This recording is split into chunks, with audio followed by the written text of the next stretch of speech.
Muy buenas tardes, amigas y amigos. Muy buenas tardes con todas, con todos. Bienvenidas y bienvenidos a esta edición muy especial de Brutalidad Política. El día de hoy vamos a entrevistar al candidato presidencial de Juntos por el Perú, el señor Roberto Sánchez. Muchísimas gracias a las... ¿Cuántas personas hay conectadas esperando? 3.000 y pico, ¿no? 7.000, 9.000. Ah, perdón, 9.000. Humilde. Bueno, antes de empezar, lo primero, la publicidad de este canal. Atención con esto, porque está potente. El 30 de abril se vienen cosas grandes en jorgitoluna.com. Un departamento amoblado en Surco con cochera incluida y además 3 Mazda CX-30. Y lo mejor es que puedes acceder participando con tu suscripción. Hacerlo es muy fácil. Ingresas a www.jorgitoluna.com, eliges uno de los 4 planes que van desde 8 soles mensuales y listo. Ingresa a www.jorgitoluna.com, revisa los planes disponibles y accede a beneficios mientras participas por estos premios increíbles. Muchísimas gracias y muchísimas gracias a Boticuy también. Bueno, amigas y amigos, lo esperado. El día de hoy estamos con el candidato presidencial, quien ha cumplido con su palabra y está aquí con nosotros. Eso es muy valioso. El señor Roberto Sánchez. Bienvenido, Roberto. Hola. Pero disculpe por tutearlo. No, señor bien. Sánchez, señor No, Sánchez. está bien, Roberto, Víctor. Más bien, gracias por la invitación. Sí. Se pudo dar ahora y un honor conocerte. Gracias. Y tranquilo y contento de estar acá. Mire, yo, bueno, lo más importante, ¿no? Le agradezco nuevamente por estar aquí. Muchas veces ha pasado, pues, que candidatos presidenciales se comprometen con nosotros. Usted sabe que este programa es pequeño, humilde, pero tiene todo un trabajo detrás, ¿no? Y básicamente la razón por la cual le extendimos la invitación es porque, a ver, ya es prácticamente un hecho. Esa es la primera pregunta que quisiera hacerle. Es prácticamente un hecho que usted ya pasó a una segunda vuelta. Yo sé que todavía hay unas actas, hay pendientes de contabilidad, qué sé yo, pero ya es prácticamente un hecho que usted ha pasado a una segunda vuelta con Keiko Fujimori. Y es más, te mandé una encuesta de Ipsos.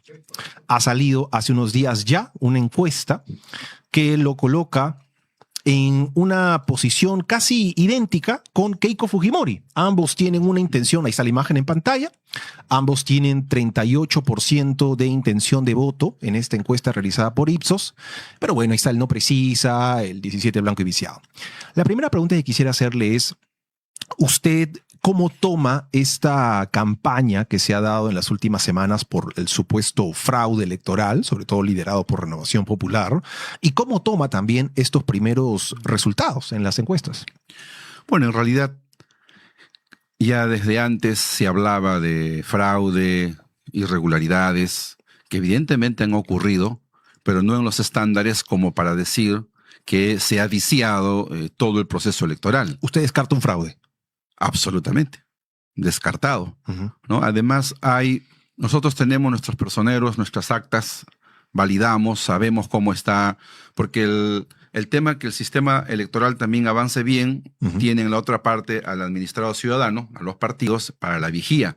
Entonces, cuando hay evidencias de irregularidades, nuestras actas dicen con claridad dónde están los votos, de dónde viene o no. En ese sentido, siempre hemos tenido esa tranquilidad. Además, que me parece muy importante la asistencia de los observadores internacionales.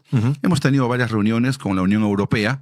Como cualquier ciudadano solicita, pues, transparencia, objetividad en un proceso como tal.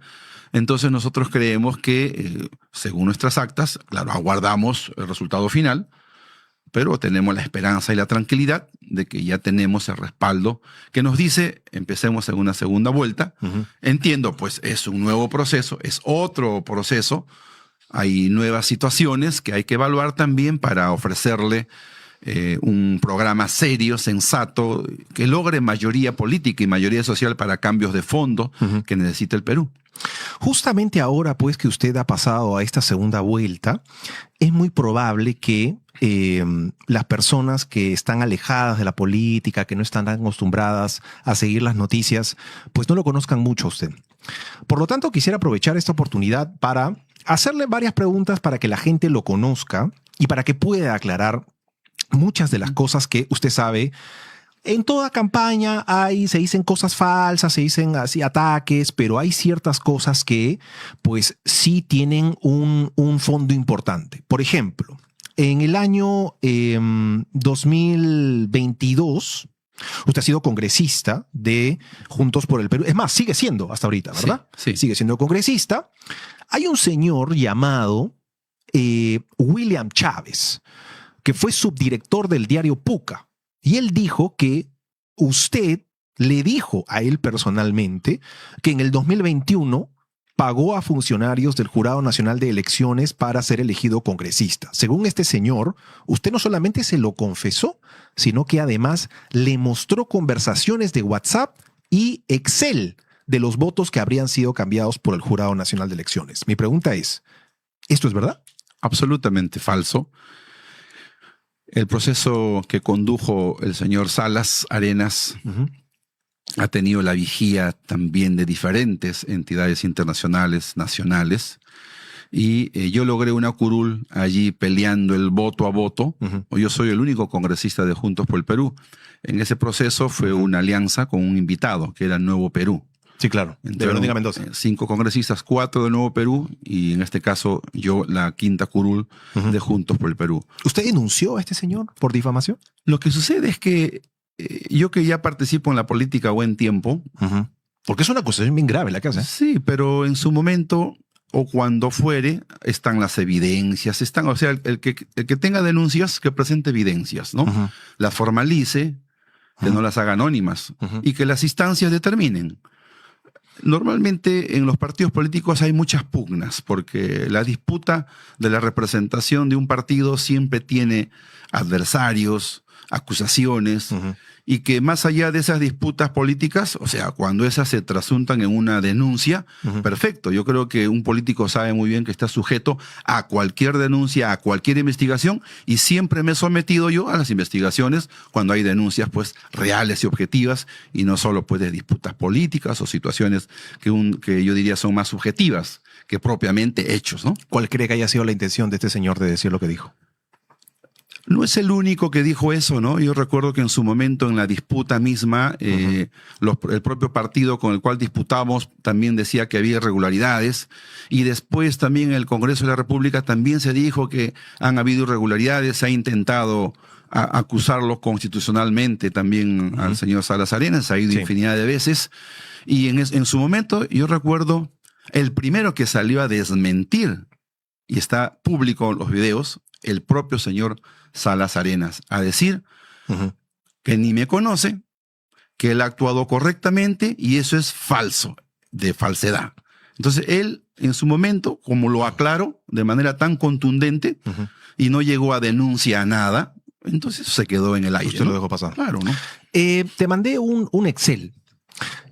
Bueno, resulta que pues estuve averiguando un poco porque... Bueno, como alguien que trabaja en prensa, pues me pasaba muy seguido, le cuento una anécdota, que cada vez que quería saber algo de su bancada, pues siempre encontraba un nombre distinto, ¿no? Primero era Juntos por el Perú, después Cambio Democrático Juntos por el Perú, después Cambio Democrático Voces del Pueblo, no, perdón, Juntos por el Perú, Voces del Pueblo, ha ido evolucionando, ha ido saliendo. Entonces dije, a ver, le voy a hacer un rastreo, ¿no? Cómo ha ido evolucionando la bancada, y encontré algo muy interesante que antes de comentárselo quería hacerle una pregunta. ¿Usted cree que existió, como parlamentario, usted cree que existió el fujicerronismo? Absolutamente. Totalmente convencido. Totalmente convencido. Se lo pregunto porque, a ver, ahí no se entiende mucho, ¿no? Básicamente, desde arriba, de izquierda a derecha, se va viendo los cambios, ¿no? Por ejemplo, en junio del 22 se suma Humberto Acuña, en marzo del 23 se suman 4 congresistas de Perú Libre, Guillermo Bermejo, Nieves Limachi, Hamlet Echeverría y Luis Camiche, pero lo que me llamó muchísimo la atención es que en julio del 2024, que es el recuadro que está abajito, usted llega, la bancada de Juntos por el Perú, llega a tener aproximadamente entre 10 a 11 congresistas y todos eran de Perú Libre excepto usted. Toda la bancada de Juntos por el Perú eran congresistas que venían de Perú Libre o de satélites de Perú Libre, y el único que quedó fue usted. Mi pregunta es entonces, si usted consideraba pues que Perú Libre era tan cercano al fujimorismo, ¿por qué al final pues su bancada terminó conformada prácticamente por puro perulibrista? Gracias por tu excelente pregunta. A ver, adelante. Yo soy congresista de Juntos por el Perú, el único militante de Juntos por el Perú en la bancada que surge el año 21, que lideró Verónica Mendoza como candidata presidencial. La propia bancada de Nuevo Perú, en el contexto de la bancada de Juntos por el Perú y el gobierno del presidente Pedro Castillo, donde se me invita para ser ministro de Comercio Exterior, sí. Bueno, la bancada de Nuevo Perú, confluyente con nosotros, quiso mantener una línea de autonomía. Sí. Y sin mi conocimiento, lo respeto también porque mayorías, minorías hablan, está bien, ellos cambiaron el nombre de manera unilateral a Cambio Democrático solamente, y entonces yo me quejé, porque el partido que da nacimiento a una bancada no puede perder el nombre, además es la ley de partidos. Claro. Entonces quedó Cambio Democrático, Juntos por el Perú. Pero nuestras diferencias se fueron acentuando porque yo he mantenido una línea como ministro de Comercio Exterior. Sí. Y en el trayecto, muchos compañeros de Perú Libre, congresistas, fuimos estableciendo una empatía en diferentes temas. Temas de voluntad, ya sea en el voto, en leyes, en la fiscalización, y sin necesidad de ser copartícipes de nuestros mismos partidos, fuimos generando una amistad, una confianza. Y cuando... ¿Que se mantiene hasta hoy o ya no? Claro que sí, porque ellos integran la bancada. Algunos de ellos renuncian. Yo les dije la condición para ser parte de esta bancada. Nunca les dije renuncien allá y no. Ellos, cada quien por votos de conciencia, por situación de conciencia, fue renunciando al sentirse que pues ya esa línea no era la línea con la cual ellos habían ingresado a ese partido. Y así han ido saliéndose, ¿no? No solamente viniendo a nuestra bancada, por ejemplo, Guillermo Bermejo, Nieves Limache, Margot Palacios, Víctor Cutipe, Elías Varas, Hamle Echevarría, ¿no? Y entonces así la bancada pues ha ido configurándose hasta cuando los compañeros de Nuevo Perú deciden armar su propia bancada e irse, y se van. Entonces, como la bancada ya tenía también algunos otros partidos, por ejemplo, Guillermo Bermejo, el compañero Guillermo Bermejo con Hamlet Echevarría lograron la inscripción de un partido, Voces. Entonces lo justo era que también la bancada pues tenga su identidad, por más que era una minoría, era importante que refleje Juntos por el Perú, Voces. Varios maestros también que venían del Perú Libre también hicieron se incorporaron a la bancada y quisieron mantener su identidad de colectivo social o de donde provenían, ¿no? Y entonces se puso Juntos, Voces, Bloque Magisterial. Claro, ¿no? claro. O sea, yo, por ejemplo, ellos querían que se visibilice, y yo que soy un sobreviviente, el único congresista, tenía que también, en este equipo de sobrevivientes, en un contexto de una mayoría parlamentaria que nos aplastaba, teníamos que resistir. Yo no me iba a poner allí en asunto de decir, todos votan como yo porque yo soy el jefe. No. La mayoría de las votaciones hemos tenido consensos, pero también disensos, ¿no? Yo diría que de 10, 6 veces votábamos en una sola orientación y otras había que respetar la voluntad de cada uno. Entonces, eso ha venido configurándose, en realidad cambiando a cada legislatura las propias situaciones de correlaciones, y hoy en ese trayecto es que yo lo he mantenido como tal, ¿no? Pese a que unos están emigrando, etcétera. Bueno, hoy Voces ha perdido ya la inscripción porque no ha pasado la valla.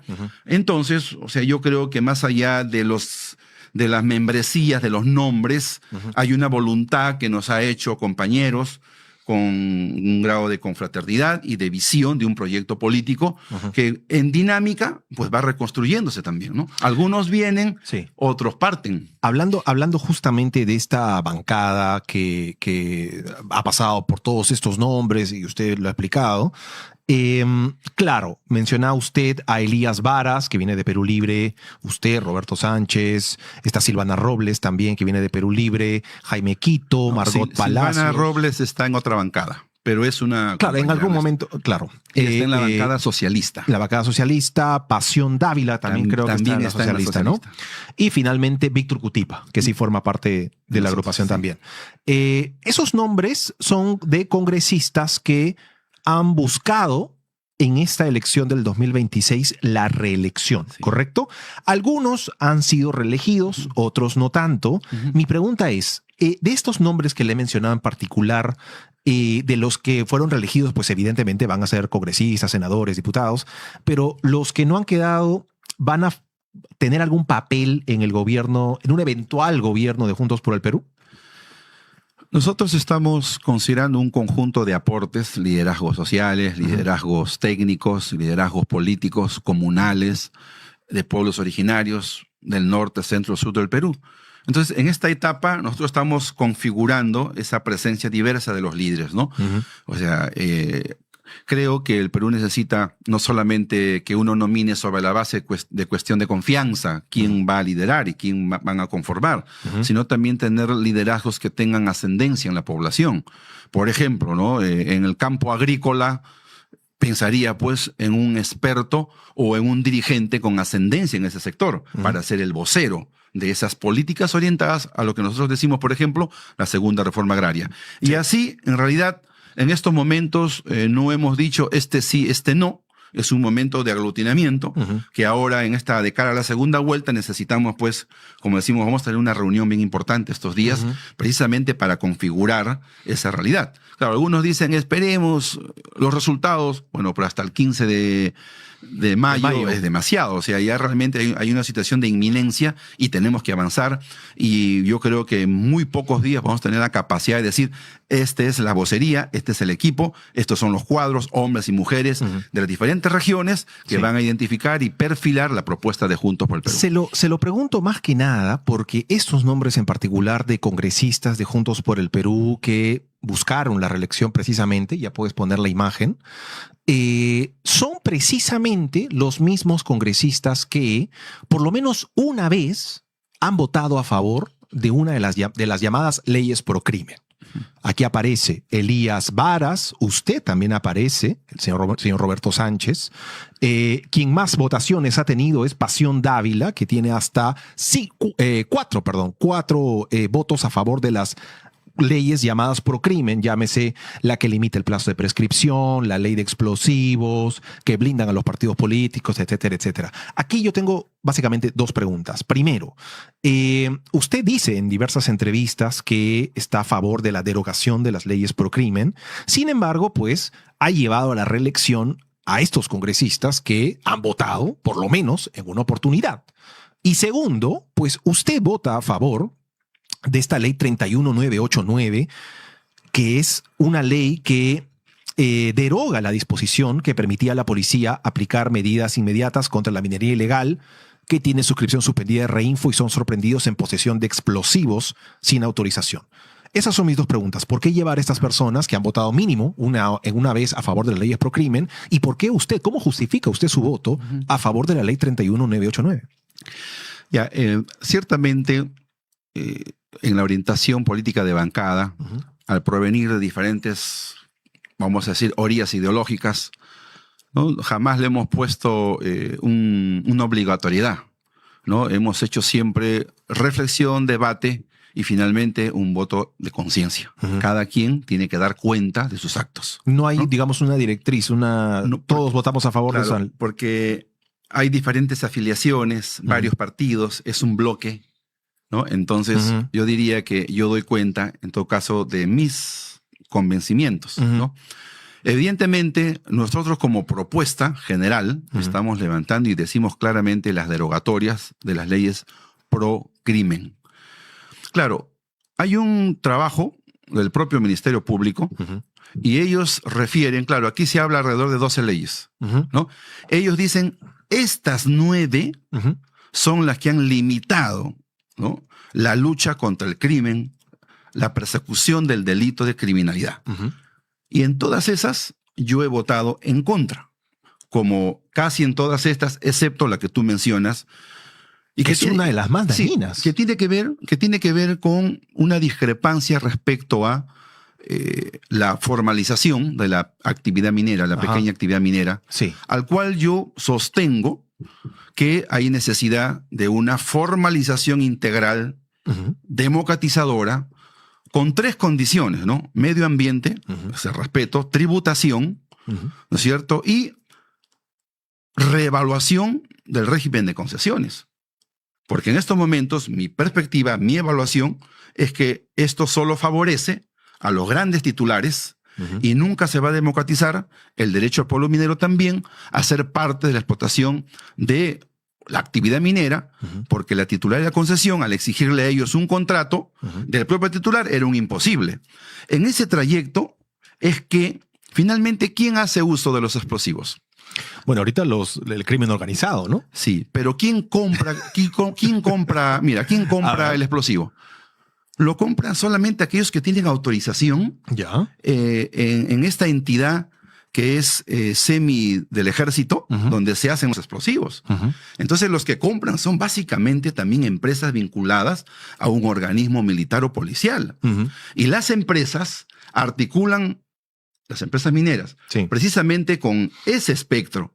Y las empresas mineras, como tienen su polvorín, tienen sus almacenes, también hacen trayecto de los explosivos sobre aquellos que ellos organizan su actividad productiva. Desde mi punto de vista, aquí había un asunto de discriminación y de impedimento y de persecución contra aquellos pequeños mineros que también quieren de verdad formalizarse, que quieren tener su polvorín, sus almacenes, pero que la ley se les impide porque nunca le dan el contrato, ¿no es cierto?, para poder ellos también ser parte de la actividad. Ese tema ha estado en debate y en discusión. Yo, imposible cómo voy a sostener que se trafique con los explosivos para profundizar la actividad ilegal. No, yo persigo la ilegalidad. Yo estoy en contra de la ilegalidad. Por eso todos mis votos, como tú ves allí, están clarísimos y los he hecho públicamente. Y respecto a la actividad minera, yo he sido bien claro con mi defensa acérrima, con una ley MAPE, o yo digo una nueva minería para el Perú.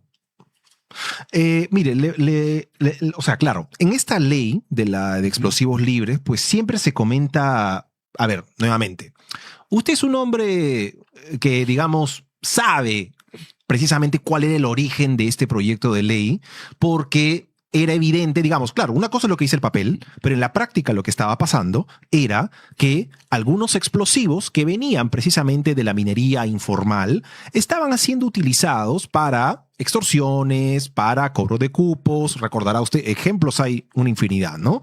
La dinamita que colocan en el frontis del Ministerio Público en Trujillo, otros explosivos que se utilizan para atemorizar a la población, pues ha quedado demostrado, se ha hecho seguimientos y ya se sabe de dónde venía y el problema que ocasiona.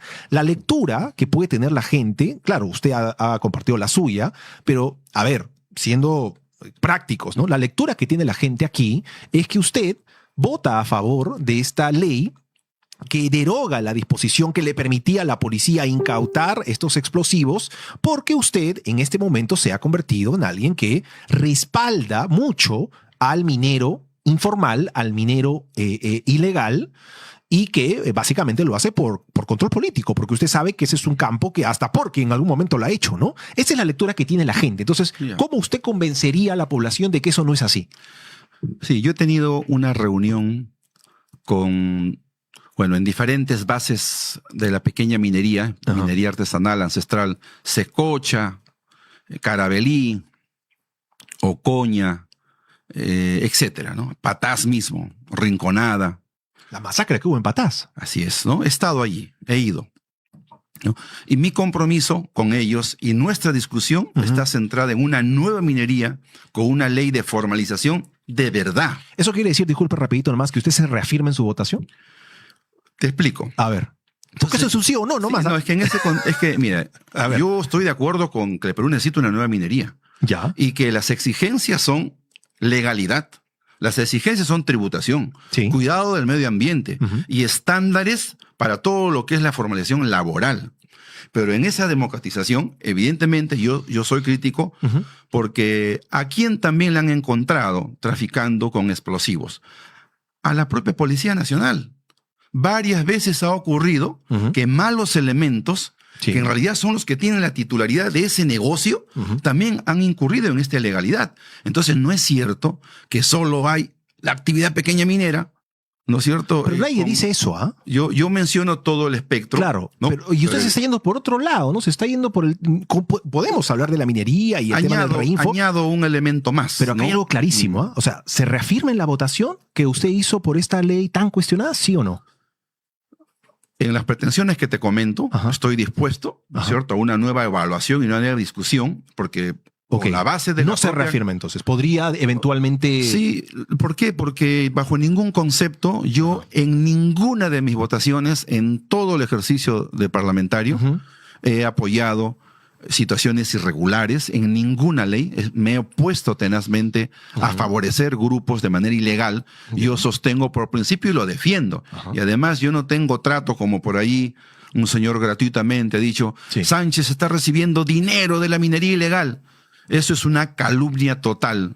Yo no le recibo un centavo ni un gramo de nada. Yo lo hago por convicciones, por acuerdos, porque creo que se debe democratizar y el Perú necesita una nueva minería más competitiva, con tecnologías limpias, con un gran banco minero que le dé el derecho al pueblo minero también a trabajar y que no solamente sea una minería de materias primas y pensando en los grandazos y en los dueños de siempre. Esa no es mi perspectiva. Viene alguien y le dice, mire, señor Sánchez, yo también estoy de acuerdo con una nueva minería, consideramos que deben hacerse varios cambios.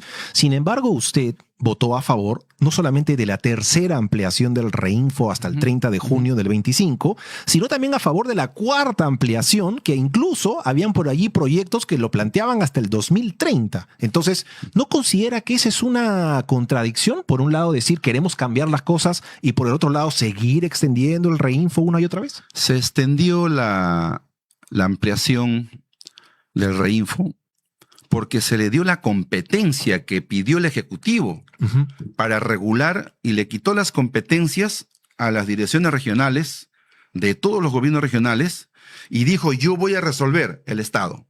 Y no resolvió nada. Ni el 1% pudo formalizar. Entonces, si el Estado fracasó en su intento excepcional de regular y de provocar formalización, entonces, ¿qué es lo que correspondía? ¿Eliminarlos? No, si no había una ley MAPE, también por el fracaso de las instancias propiamente de negociación, de entender un proceso de verdad de formalización, entonces, ¿qué era lo fácil? Decir, aquí se cierra, y las 600,000 familias que por derecho social paran la olla con esta actividad complicada, porque no es un tema de hace un año.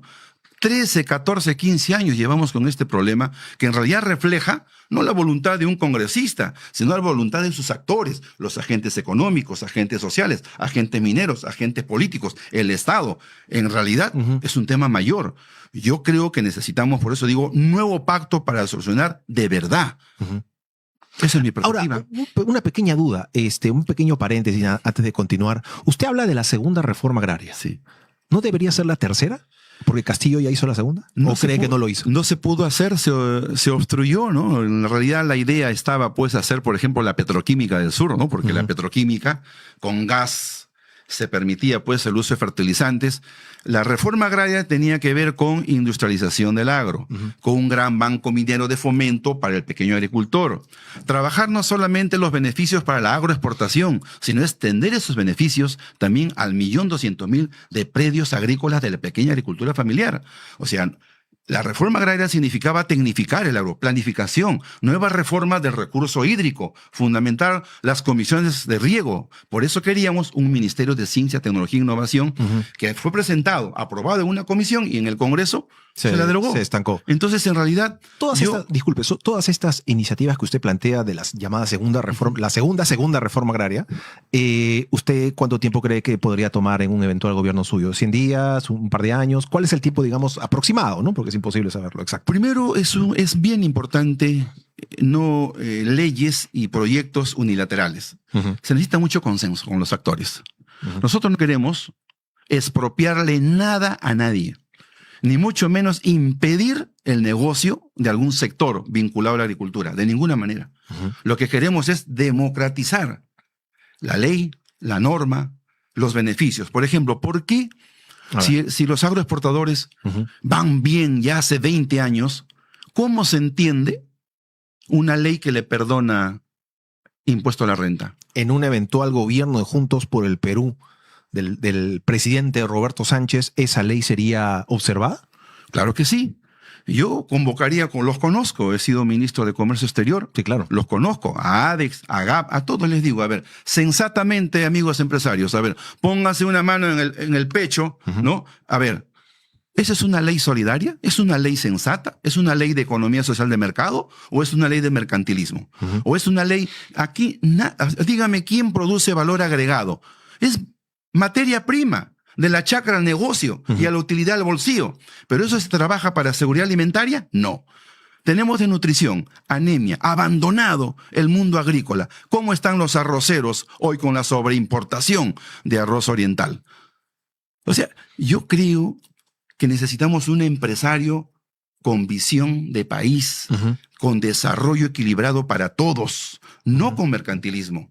Y eso significa, para nosotros, la revolución agrícola, la revolución del agro.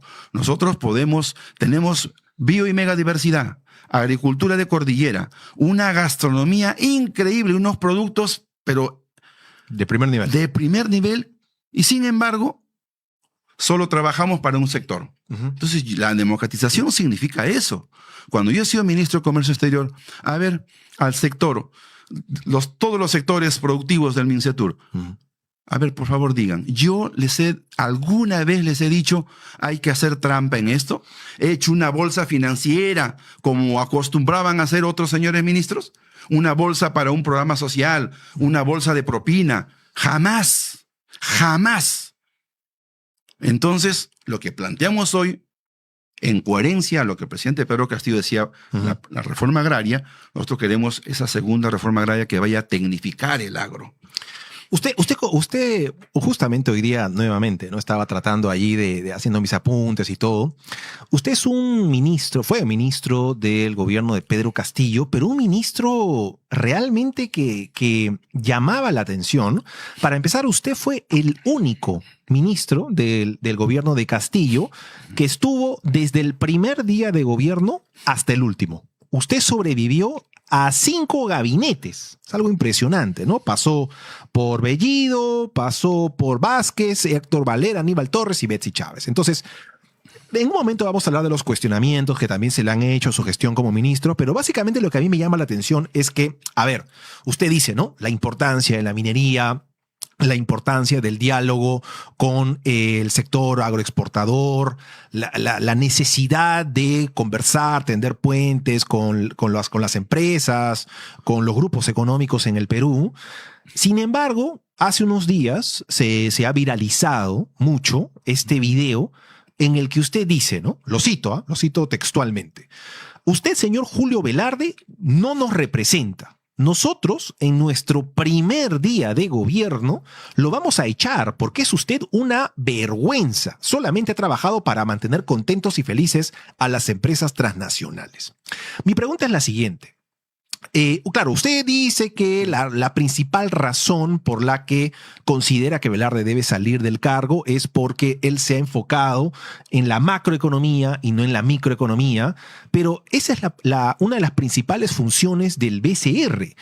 Julio Velarde, en toda la gestión que ha tenido, digamos, ha sido uno de los pocos trabajadores públicos, uno de los pocos funcionarios de primer nivel que han logrado que el Perú se mantenga, a pesar de la crisis política, a pesar de la guerra, a pesar de todo, la moneda se mantenga estable y la gente, sea de Lima o sea de cualquier región, pues se asegure de que su dinero no pierda valor.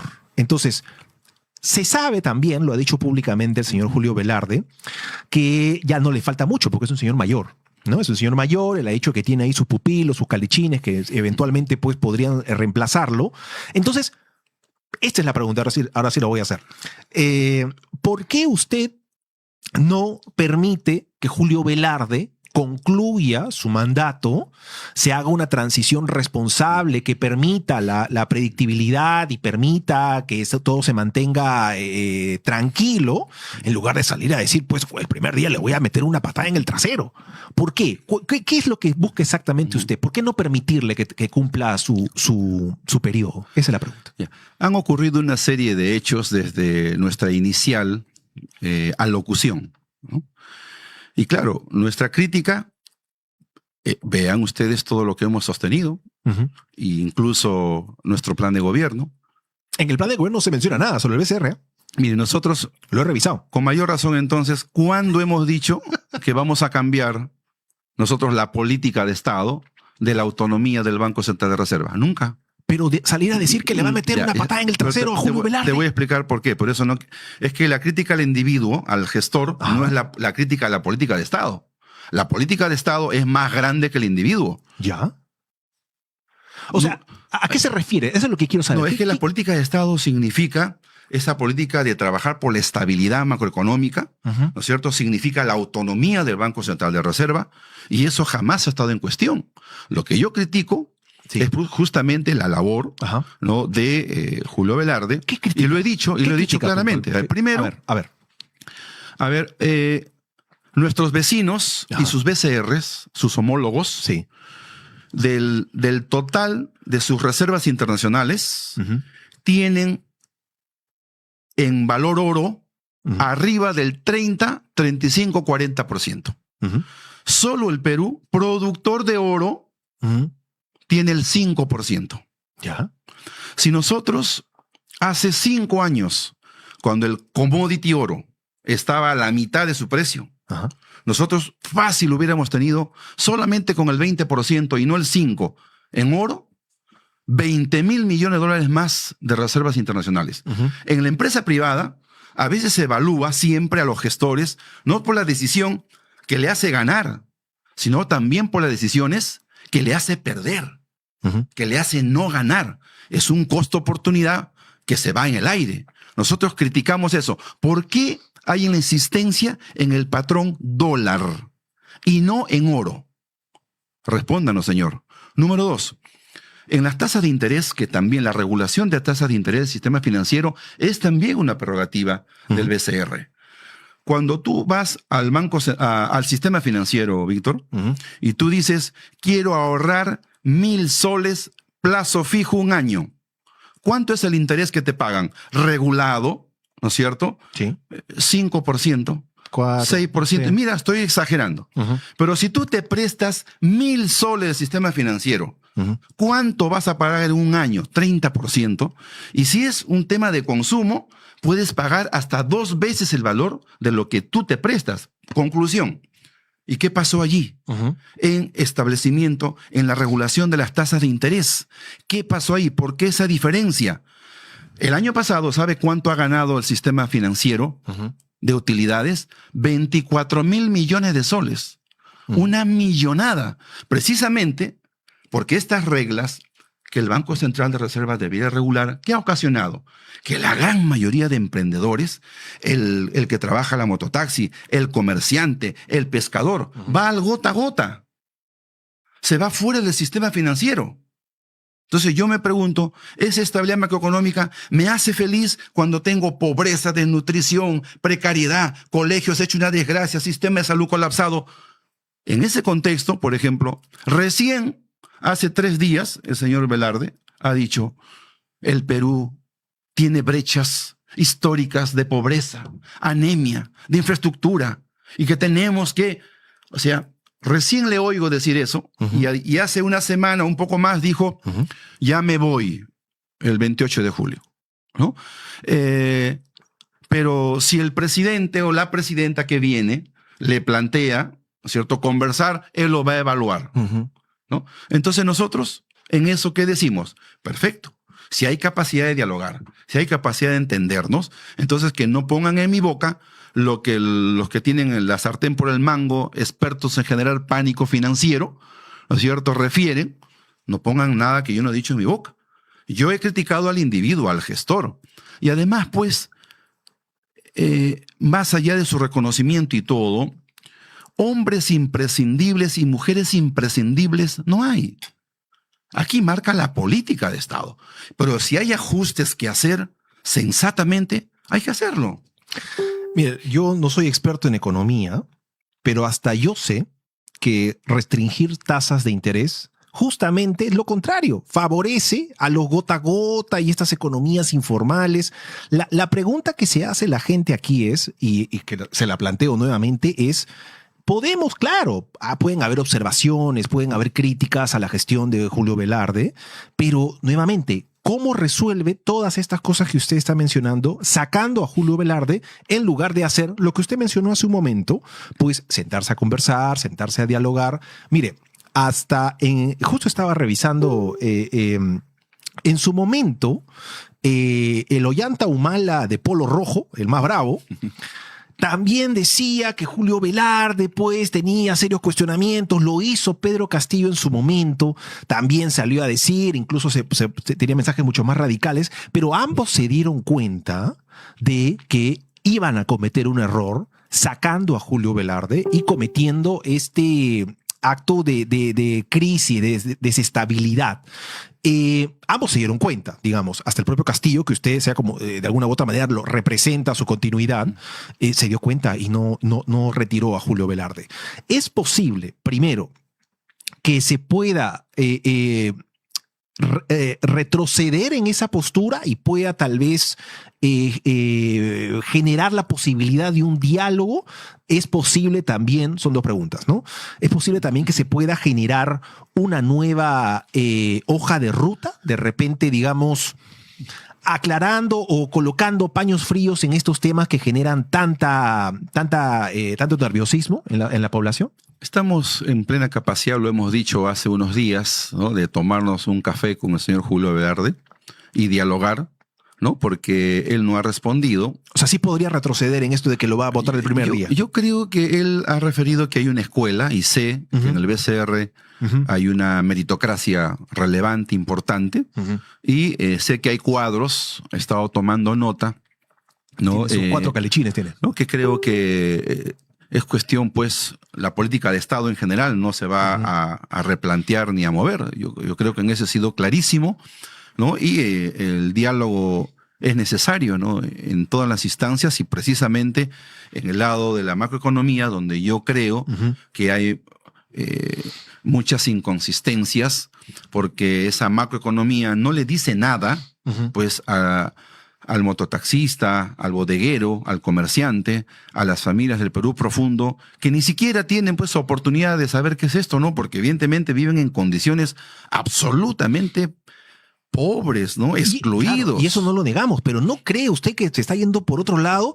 Hay falta de empleo, pues ahí está Produce, ahí está el Ministerio de Trabajo, hay problemas de anemia, que es real también, ahí está el Ministerio de la Mujer y Poblaciones Vulnerables, hay problemas en COFIDE, digamos, ¿no sería mejor decir vamos a hacer un buen gabinete, del que vamos a hablar en un ratito, en lugar... Mi punto es, se retractaría, porque también es de caballeros, es de hombres reconocer cuando de repente uno ha cometido un exabrupto, se ha mandado, puede pasar. Digamos, ¿cree usted de repente que estaba un poquito con la pata en alto cuando dijo eso o se reafirma? Estamos en la capacidad de dialogar y conversar, precisamente para no darle elementos, ¿no?, a los que quieren provocar pánico financiero, ¿no? Nosotros decimos con claridad cuál es nuestro enfoque, de mucha crítica, autocrítica, pero con la capacidad de conversar y de buscar el camino que le dé precisamente estabilidad y democratice también todas las políticas de Estado, pensando en todos los peruanos y no solamente pues en la minoría, ¿no? Se habla mucho de eso. Usted sabe que en una segunda vuelta pues es completamente distinta a la primera, porque aquí un candidato ya está mucho más cerca de Palacio y ya tiene que ir soltando nombres que seguramente en primera vuelta no lo quieren hacer. Tengo varias preguntas. La primera, ¿es cierto que el ex fiscal José Domingo Pérez podría formar parte de un eventual gabinete en el gobierno de Roberto Sánchez? Hay conversaciones preliminares. ¿Las confirman entonces? Claro que sí, hay conversaciones preliminares, pero no hay todavía, como te decía, en coherencia a lo anterior, el punto de partida que diga, este señor, esta señora tendrá esta vocería, tendrá este ministerio, tendrá aquello, ¿no? Este es el momento en que se está dialogando. ¿Quién es su figura de seguridad? Y él es una de las personas que ha sido invitado, ¿no? Precisamente en esta previa, diríamos, a ir configurando equipos, ¿no? ¿Quién es la figura contra la inseguridad? Digamos, el caballo, así, la mente que se va a encargar, digamos, de ejecutar. Porque hay quienes dicen que sería Antauro Humala. ¿Esto es verdad? No. En realidad, con Antauro Humala, ya que me pregunta sobre él, ¿Qué papel cumpliría él en su gobierno? No, él es un compañero, un amigo, y que ha sido invitado precisamente a este bloque en la primera vuelta y el trabajo que vamos haciendo, pero así con diferentes liderazgos. O sea, él, por ejemplo, a través de su partido tiene 20 propuestas, ¿no? Y nosotros compartimos de ellas 4 o 5. Donde hemos hecho un punto común. Pero hay otras ideas donde nosotros no compartimos y respetamos, son sus ideas. No es de la propuesta del programa que estamos levantando, que tiene 4 o 5 puntos claves, ¿no? Entonces, en eso somos respetuosos. Cada quien es, diríamos en estos momentos, responsable de lo que dice, pero que represente lo que va a hacer Juntos por el Perú, evidentemente que no lo es. Propuestas más populares de Antauro Humala. Usted dígame si está a favor o en contra, así rapidito. Fusilamiento de expresidentes y corruptos. No, no estoy de acuerdo. Yo además soy un pro vida. Yo no puedo estar de acuerdo con la pena de muerte. Pena de muerte ampliada, incluyendo violadores y corruptos. Tampoco, no estoy de acuerdo con fusilamiento como política contra delincuencia grave. Estoy de acuerdo con masificar las penas, como por ejemplo cadena perpetua, muerte civil, nunca más que un corrupto contrate con el Estado. Pero fusilamientos, pena de muerte, desde el momento en que nos sentamos hace 2, 3 años, hemos sido bien claros nosotros que eso no es nuestro enfoque. Expropiación de canales de televisión nacionales. Como te decía hace un momento. Porque yo estoy leyendo lo que él impulsa. Pero es su programa, pues no es el de Juntos por el Perú. Y porque nosotros por eso, esta es la oportunidad para que usted diga si está de acuerdo. Nosotros, como política en general, no estamos de acuerdo. Nosotros no vamos a expropiar en coherencia al gobierno del presidente Pedro Castillo ni un sueño, ni una voluntad, ni una pesadilla, ni mucho menos pues la propiedad, ¿no? Campos para refugiados venezolanos. Imposible. Nosotros somos más bien amigos de América Latina. ¿Cómo podemos hacer que querramos, por ejemplo, intensificar la lucha contra la criminalidad nacional e internacional? Es la misma. O sea, no por el hecho de ser internacional significa pues que va a haber una mano dura allí. En realidad, el criminal, si es internacional y está en el Perú, debe ser expulsado inmediatamente. Pero eso no es por la bandera, es por el delito. Entonces ahí lo decimos nosotros con claridad en nuestra propuesta. Rechazo a cualquier política de reconocimiento de derechos para la comunidad LGTB. Yo soy un hombre que todas mis votaciones están públicas allí. Yo soy cero discriminación por ningún tipo de razón, ni sexual, ni orientación sexual, ni mucho menos económica, ni porque el voto sea rural en la vida, pues también voy a decir discriminen, ¿no? Y finalmente, una que considero que es muy popular. El indulto a Pedro Castillo en caso de condena por rebelión. ¿Usted lo va a indultar a Pedro Castillo? Absolutamente. Estoy totalmente de acuerdo. Es una parte de lo que los pueblos donde hemos caminado, donde hemos recorrido una ruta castillista, es precisamente la reparación número 1 al lado de la justicia para las víctimas y asesinados del sur. Y no soy el único candidato que lo ha dicho. También lo han dicho otros candidatos. ¿No es cierto? Entonces, en ese sentido, hay una colectividad que ya trasciende un tema solo de justicia, sino de reparación y de ética con la libertad del presidente Castillo. Antes de hablar justamente de Castillo, que también es un tema muy interesante, solamente quiero entender algo. Entonces, por un lado, se sale el señor Antauro Humala en diversas entrevistas, básicamente como un vocero de Juntos por el Perú, y ya sentenciando algunas de las cosas que se harían en un gobierno de Juntos por el Perú. Pero ahora usted me dice pues que es un amigo, alguien ahí que se juntan para comerse un chaufa, qué sé yo. O sea, ¿qué papel va a ocupar el señor Antauro Humala? O, en todo caso, rechace que va a ocupar un papel. Por ejemplo, hace unos días han sacado una interpelación directa a él y le dicen, usted apoya el pensamiento de los senderistas. ¿No? Sí. Y entonces yo digo, ¿cuándo ha dicho eso Antauro? Entonces he hecho mi investigación y ubiqué que el año 22, cuando él salía de la cárcel, habló una implicancia de esa naturaleza ahí vinculada a Sendero, 1. Sí. Y después han dicho, no, va a fundar una iglesia tahuantinsuyoana y va a cerrar la iglesia católica, la iglesia cristiana evangélica. Y he buscado cuándo ha dicho eso. Y también lo ha dicho el año 22. Entonces, ahorita yo te quiero decir, hay una voluntad en levantar esas expresiones como si fuera el gran cuco, lo peor que va a pasar. Míreme, yo no comparto ninguna de esas ideas, porque en primer lugar yo soy cristiano católico toda mi vida. ¿no? Yo soy pro vida, defiendo los derechos humanos como condiciones existenciales principistas, así como la libertad de expresión, con todos sus errores. Entonces, si Antauro tiene esas ideas, lo hemos dicho, lo hemos conversado, respeto sus ideas, pero no los compartimos. Y el programa de Juntos por el Perú no tiene ninguna de esas características. No es el programa de Juntos por el Perú. Pero sus declaraciones no son de ayer, antier, son de hace tiempo, que la están levantando hoy para decir, ese es Juntos por el Perú, ese es el amigo de Roberto Sánchez.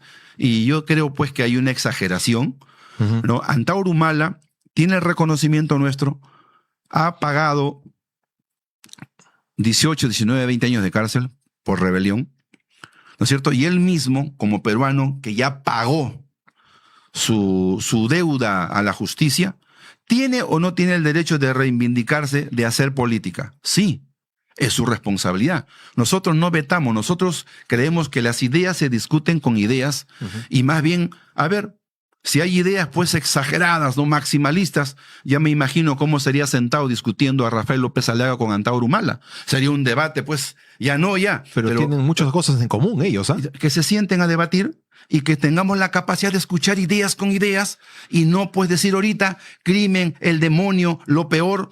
Basta.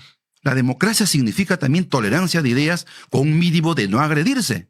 Hacia ese camino es lo que yo le planteo hoy al Perú. Es justamente eso, señor Roberto Sánchez, lo que nuevamente, ¿no? Yo sé que el papel de la prensa es cuestionar, es un poco poner en la mesa los temas que realmente le preocupan a la gente, y ese es uno de ellos. Es muy difícil, y se lo digo que yo también me incluyo en ese grupo, es muy difícil escuchar a un candidato como usted que tiene a un señor que intentó en algún momento dar un golpe de Estado. Yo sé que dicen que la proclama y qué sé yo, pero intentó dar un golpe de Estado. Tiene a otro señor que participó en rebeliones, que asesinó policías.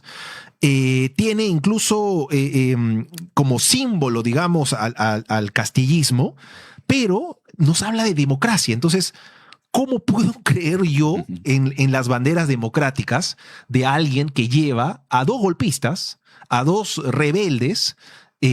¿Cómo pensar o creer que me está diciendo la verdad? Sí. A ver,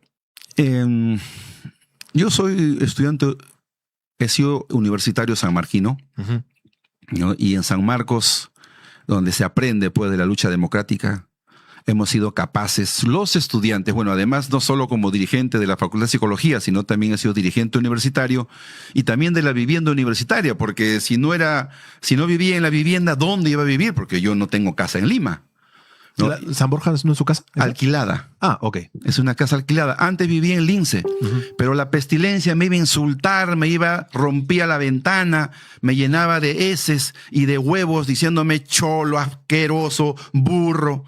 Porque así es el clasismo y la discriminación en el Perú. Y yo que tengo dos hijas pequeñas, ¿qué iba a hacer? Tengo que buscar un lugar donde esté seguro también mis niñas. Entonces, vivo en casas alquiladas, porque esa es mi verdad.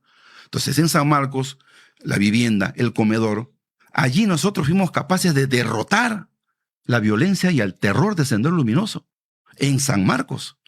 Por lo tanto, ese es mi camino y derrotero como iglesia católica que yo pertenezco toda mi vida, ¿no? Entonces, con esa mayor razón, en este contexto, ¿qué dice hoy la propia discusión legal respecto a los hechos de Pedro Castillo? No solamente lo dice Cancio Meliá, un gran jurista europeo, el propio Zaffaroni, otro gran jurista de la Comisión Interamericana de Derechos Humanos, ha sido juez, así como otros jueces vinculados a los hechos políticos y proclamas políticas, golpe de Estado. ¿Acaso hubo, como en el caso del golpe de Estado y dictadura de Fujimori, tanquetas, disparos? Pero quiso darlo, ¿no? Quiso darlo. Sí, pero no le funcionó. Pero como dice la tipificación legal, no llegó a delito de rebelión, ¿no? Por eso lo han condenado por conspiración. Ese es el ángulo legal, el ángulo jurídico. Es que mira. Pero quiso dar un golpe de Estado. Víctor, el hecho precede al derecho. Quiso meter presa a la fiscal de la nación. Yo sé que Patricia Benavides no es una figura ideal, pero así no se hacen las cosas en democracia. Mira, el hecho precede al derecho. Y un mínimo de jueces en el Perú, lo ha dicho Domingo Pérez, lo ha dicho la doctora Delia, que todo lo orquestado contra Castillo ha sido un complot. ¿No? Tú no eres abogado, yo tampoco. No. Entonces nos reservamos también la opinión de cómo siente el pueblo peruano, de cómo cree el pueblo peruano, que está hecho también de emociones y sentimientos y acciones. Y yo estoy convencido, creo, que esa acción política, ¿no es cierto?, fue una respuesta más bien al complot que le han hecho a él. ¿Usted cree que Castillo fue víctima de un complot? Víctima total. Nosotros en el gobierno, recuerda, planteamos el mecanismo del diálogo democrático de la OEA, la Carta Democrática, la aplicación como el último mecanismo, el ratio, para ponernos de acuerdo, ¿no es cierto?, todos los conflictuados. Pero ¿qué se dijo, no? Discúlpame, métanse la Carta Democrática por el poto, porque nunca iban a aceptar por racismo, porque eso es un tema de desprecio que se ha hecho política en el Perú. Por lo tanto, de ahí en adelante, mira, pues hoy una mayoría política nos ha puesto en la segunda vuelta precisamente por reivindicación y reparación de la justicia, que es Pedro Castillo, y por las víctimas del sur que siguen impune. Esas dos banderas son banderas reparadoras de un mínimo de ética en el Perú. Van a haber debates, porque así es la política, van a haber contraposiciones, porque así es la política, pero acá estamos. Y si usted, digamos, está tan seguro de que se cometió un sabotaje, un ataque, un complot contra Pedro Castillo, ¿por qué termina votando en abstención cuando lo vacan? Hubiera votado en contra. Claro. ¿Por qué en abstención? Y renuncia a en minutos. Te comento. Esa decisión, yo lo he conversado después con el presidente Castillo, porque después del 7, lo primero que hice al día siguiente fui a verlo. ¿No? Evidentemente, él no me contó nada. O sea, yo estaba preparado, fui acreditado para la defensa política de la tercera moción de vacancia y fui el impulsor de la Carta Democrática de la OEA en el mecanismo de diálogo, así como tal. Entonces la decisión del presidente me lo ha explicado después, de manera soberana, audaz, afirmándose políticamente en su proclama. No tuvimos conocimiento los ministros. Por lo tanto, en ese momento ni siquiera pudimos entrar a la sala donde se dio, ¿no es cierto?, la proclama, ¿no? No tuvimos conocimiento. En ese momento, ¿qué iba a hacer? Si yo no sabía qué estaba pasando, lo vi por televisión como todos. En ese contexto, ¿no es cierto?, he tenido que retirarme, ¿no? He intentado ingresar al Congreso, porque yo, congresista en licencia, no logré entrar al Congreso porque había que caminar, o sea, tenía que desplazarme, ¿no? Y llegado el momento, no pude participar tampoco del debate, pero el voto que vaca, cuando es acusación constitucional y cuando es vacancia, no es como una ley. Aquí vaca el voto verde. El voto verde dice vacado y no se llegó a los votos necesarios.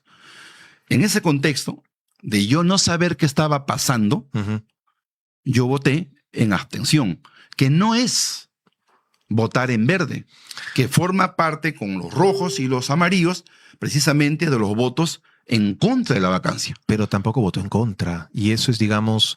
Pero, a ver, nuevamente, usted, más que nadie, creo yo, sabe aquí la importancia del símbolo. Que usted haya votado nulo, haya votado en abstención, pues también es un poco soltarle la mano, ¿no? Porque hubo quienes se quedaron con Castillo hasta el final, ¿ah? Sí. Que se fueron, ahí está Aníbal Torres, acompañándolo hasta el final, los dos detenidos, un show. Sí. Se comieron el problema hasta el final y usted no lo hizo. Mira, yo lo he conversado eso con el presidente, y el presidente se pronuncia públicamente y refiere lo siguiente, ¿no? ¿Cuándo más o menos? ¿No? Bueno, se ha pronunciado hasta 3 veces en el mismo sentido, ¿no? Están ahí sus tweets y sus pronunciamientos, ¿no? ¿No? Y él refiere, ¿no?, que la lealtad que él ve en mí, después del 7 de diciembre, conversado, hablado, es una lealtad y una que va más allá de la política. Es una lealtad de fraternidad que hemos establecido, por las cuales él me nomina como candidato presidencial y le damos forma política. Cuando yo hice una alianza con él como partido, hay un acta, Víctor, yo no iba a ser candidato. Por eso yo voy de diputado. Iba a ser él. Claro, no. Él no podía, ¿no?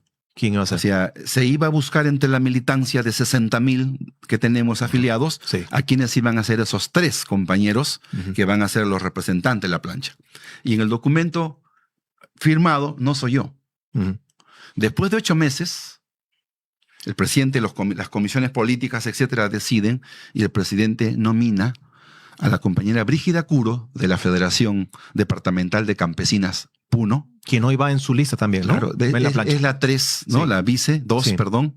Y la abogada chumbivilcana, Analí Márquez. Y allí, 3 días antes, el presidente me dice, recién 3 días antes que yo lo anuncie, compañero, hermano, mire todo lo que hemos caminado. A, B, C, D, F, G. Sí, presidente. Quiero que me representes. Toma mi sombrero. Sí, como el casco de Capitán América. Toma mi radio. Ya. ¿No? ¿Y usted acepta o lo piensa? Presidente, deme aunque sea un día, porque no le he dicho nada a mi esposa, a mi mamá, a mi familia. Si hemos dicho que yo no voy a ser candidato. Y por eso ya los papeles y todo estaba yo como diputado 1 de Lima. Y por eso en esta campaña no he hecho nada de candidato a diputado por Lima, porque he conducido la campaña presidencial, ¿no?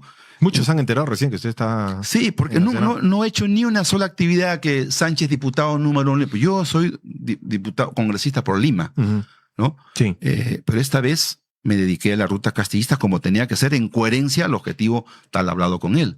Entonces, yo digo, ¿no? Recapitulo. A ver. Sí, se pudo haber tenido un voto de rojo como otros compañeros, sí. ¿Se arrepiente? Mira, ¿voté a favor de su vacancia? No. Tampoco. ¿Pero se arrepiente? Yo creo que... ¿Cambiaría ese voto? Mira, si yo hubiera sabido lo que iba a hacer nuestro presidente, Lo hubiera hecho distinto. estuviera sentado con él y hubiéramos discutido los procedimientos. Pero yo no me enteré. Ni siquiera pude entrar a la sala, porque a mí me someten a investigación 2 años, impedimento de salida 2 años, Sí. ¿no? Secreto de comunicaciones, videos, pruebas, todo. Y solamente para que el juez supremo y la Corte Suprema al final diga, ni antes, ni durante, ni después hay ninguna acción que diga que yo tenía conocimiento, que participé, que levanté una mano o tiré una puerta, nada. Entonces, yo a lo que voy es a la acción propiamente que pasó. Evidentemente, sí, pues yo no tuve conocimiento, ¿no? Claro, hipotéticamente, de serlo así y todo, evidentemente votaría en contra, ¿no? Sí, sí lo cambiaría. Yo le he hablado con él, ¿no? Como hermanos, porque esto no es una sola relación política. El presidente me dijo, Roberto, al día 2, 7, 8, mi familia. Digo, presidente, ¿y su familia? Orden de detención de su esposa. ¿Usted gestionaría el regreso de su familia también? El presidente me encargó gestionar el asilo político para su esposa y para sus hijos. Y yo me hice cargo de eso. Te lo cuento recién. ¿No? ¿Cuántos días antes? Ocurrió, no, después. Ah, después. Porque yo voy a visitarlo. ¿No? Lo primero que quería decir, presidente, ¿qué pasó? O sea, no entiendo, ¿qué pasó? ¿No? Y ya me comenta sobre sus hijos, su esposa, y gestiono, ¿no? Y de allí en adelante lo he visto hasta cuando la Corte Suprema, a mí, el Poder Judicial, me prohibió verlo. Prohibido verlo, usted no se comunica de aquí a 2 años. Hasta cuando me archivan. Y el Consejo de los Abogados, usted no vaya para nada. Fui de inmediato. Y no fui para ser candidato. Y 3 días antes del un martes que él lo anuncia en el juicio oral, fue una sorpresa, ¿no? Claro, pero... ¿Usted estaba de acuerdo? Claro, después de un día, le dije, dame un día, ¿no es cierto? Coordiné, le decía a mi esposa, le decía a mi mamá, No, mi mamá que tiene sus 85 años, pero hijo, tú me has dicho que no vas a hacer, están tranquilos todos porque yo no voy a hacer y no, nadie se quiere meter en esto. Yo dije, bueno, este es el momento de asumir. Si el presidente me da esa confianza, yo le agradecí la confianza al día siguiente que fui a verlo y establecimos desde ahí este trabajo que ha sido 24/7 en la ruta castillista. Sin nada, ustedes van a ver, alguien que me diga dónde han visto un letrero grande de esos que cuestan creo 5.000, 6.000 soles, nada. ¿Dónde han visto polos que hemos hecho nosotros? Nada. Pura pobreza, hemos caminado como descosidos día, tarde y noche, durmiendo en camionetas, en pueblos. Es algo para no creer lo que ha pasado, porque nuestro pueblo está muy herido con lo que ha pasado en el Perú, muy herido. Y no es un tema de ideologismo, porque yo no soy comunista. Yo soy formado en teología y liberación. Yo soy humanista. Pertenezco al movimiento popular, a las izquierdas, sí, pero ese es mi horizonte.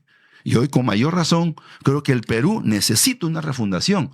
Hay mucha riqueza en el 1% del país. Yo me he sorprendido. El 82% de nuestros votos son D y E. O sea, los más pobres del Perú. Es un mensaje claro, ¿no? 89 provincias, las más pobres, por debajo de la media de desarrollo humano, han respaldado esta voz. ¿Sabes a qué me evoca a mí? Yo también vengo de abajo. Mi mamá tiene transición, solo transición. Mi papá quinto de primaria. Peluquero, el peluquero de la provincia. Mi papá es de ascendencia purimeña, Sánchez, San Antonio, Grau. Mi mamá ayacuchana, Palomino. Yo soy Sánchez Palomino. Yo he visto en la chacra, porque he vivido en Huando, ¿no? En Palpa, en Caqui, en la chacra, trabajando con mis tíos, yendo a cosechar la naranja, la mandarina, porque ya Huando, pues de las naranjas, Huando, ¿no? Por eso yo ahí he jugado infantiles, calichines, cadetes, reserva de la Unión Guaral, toda mi vida. Pero, ¿a qué voy? He ilustrado zapatos de los 6 años hasta los 13. Porque he aprendido como mi mamá, que lavaba ropa en una casa, cocinaba en otra casa. Un esfuerzo. Venimos de abajo. Entonces, hoy que nos reencontramos con este pueblo sufriente, excluido, marginalizado, es un inmenso desafío.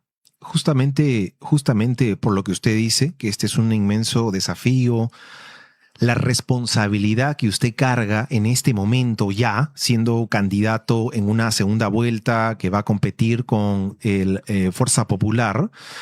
Uno de los temas también, ya para ir terminando, uno de los temas también que preocupa a la gente, y también me incluyo en ese grupo, es que, a ver, en algún momento sale el señor Yehude Simón a decir que usted se portó muy mal con él, que fue muy ingrato, que aprovechó un momento en particular para quedarse con ese partido político llamado Juntos por el Perú. Sale la gente castillista, que si bien es cierto, hay buena parte con usted, también hay algunos que lo cuestionan por haberle soltado lo que ellos interpretan como haberle soltado la mano a el señor Castillo en los últimos momentos. Cuando usted es denunciado constitucionalmente en el Congreso, se evaluó la posibilidad de suspenderlo, pero fueron votos de Fuerza Popular los que impidieron que usted sea suspendido y usted continúa siendo congresista, algo que no pasó con Betsy Chávez, que ella sí terminó siendo suspendida y luego pues ya sabemos que hoy está en la Embajada de México. En síntesis, señor Sánchez, lo que la gente teme, y se lo digo con muchísimo respeto, la gente sospecha que usted es un traidor. La gente sospecha que usted lo primero que va a hacer cuando en caso llegue al poder, va a ser aliarse con el fujimorismo, como parece que ya sucedió una vez, olvidarse de las promesas que le hizo a la gente y básicamente ser parte de esta mayoría política que ha golpeado mucho al país. Usted, ¿cómo le podría, cuál es la respuesta de Roberto Sánchez a esas personas que sienten que usted los va a traicionar?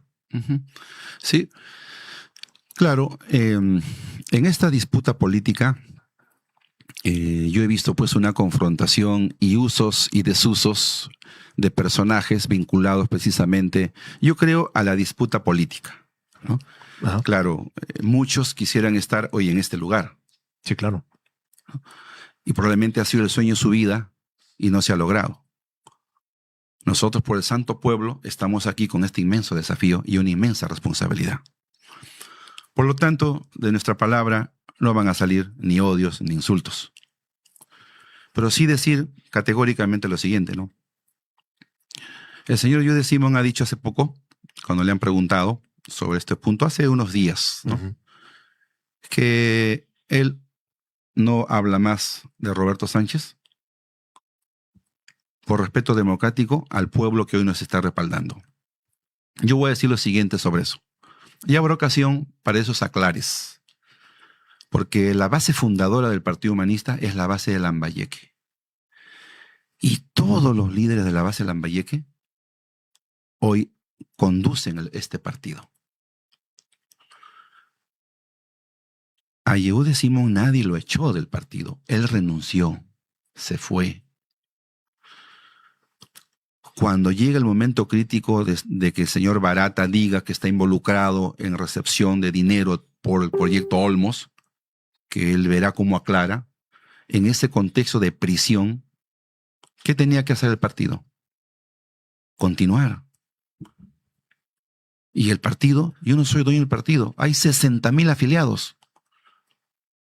Porque el partido es una disputa y es una herramienta precisamente de la lucha por el poder. Y si esas disputas están allí, no vengamos pues con adjetivos que solo revelan desprecio, odio, discriminación. Y son la lucha de nuestros sueños, a eso nos sometemos. El pueblo dirá, respeto a las opiniones.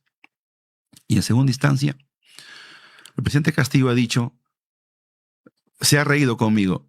Ahora, los que complotaron contra mí me quieren dar lecciones de mis decisiones, de a quién le doy o no la confianza y la lealtad.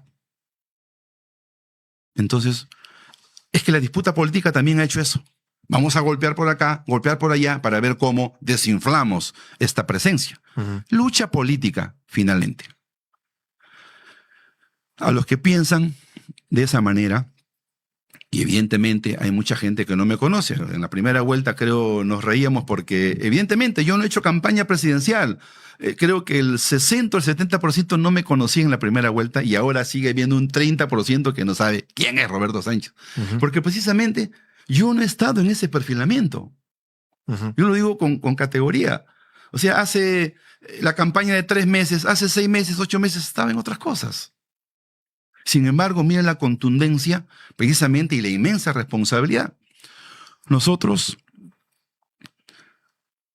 Ayacuchupán, Tacani, Palomino, Huamanguino, sé de dónde vengo, hermanos. Yo sé de dónde vengo. Sé de dónde está mi pueblo. Y sé cuál es la mirada de reivindicación de nuestros pueblos quechuas, aymaras, amazónicos.